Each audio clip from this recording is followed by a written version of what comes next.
राधे दोस्तों, मैं प्रियंका सिंह बहुत ही खूबसूरत सा एक औसान माता का गीत लेकर आई हूँ। जो औसान माता बुढ़िया का भेष बनाकर आती हैं। तो देखिए, भक्त का भाव गीत के माध्यम से सुनिए। वीडियो पसंद है तो 10 शेयर कीजिएगा। धन्यवाद।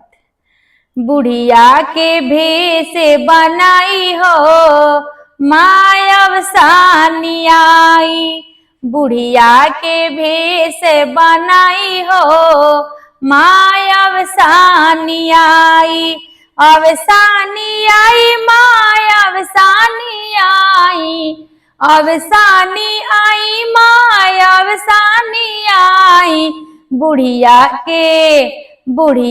के भेष बनाई हो माया अवसानी आई, बुढ़िया के भेष बनाई हो माया अवसानी आई। जब मोरी मैया बागियवा में चितावई, जब मोरी मैया बागियवा में चितावई, अमवा घवद लगे जाई हो माया अवसानी आई।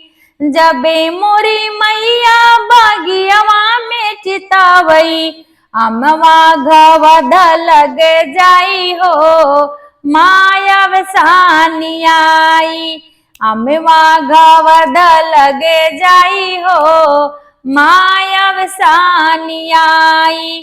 बुढ़िया के भेष बनाई हो माया अवसानी आई। जब मोरी मैया दुआरवा पे चितावई, जब मोरी मैया दुआरवा पे चितावई, निमिया लगी लहराई हो माया अवसानी आई, निमिया लगे लहराई हो माया अवसानी आई। जब मोरी मैया दुआरवा पे चितावई, जब मोरी मैया दुआरवा पे चितावई, निमिया लहर लहराई हो माया अवसानी आई। बुढ़िया के भेष बनाई हो माया अवसानी आई।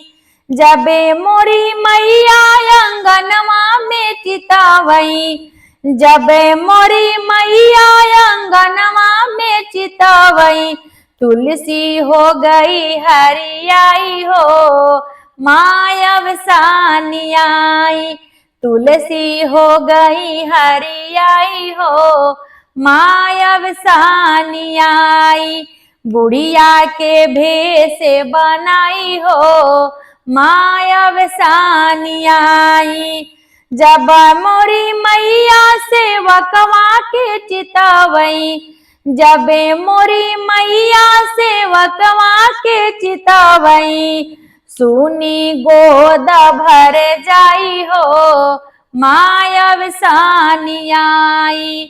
जब मोरी मैया बंझनिया के चितावई, सुनी गोद भर जाई हो माया अवसानी आई, सुनी गोद भर जाई हो माया अवसानी आई।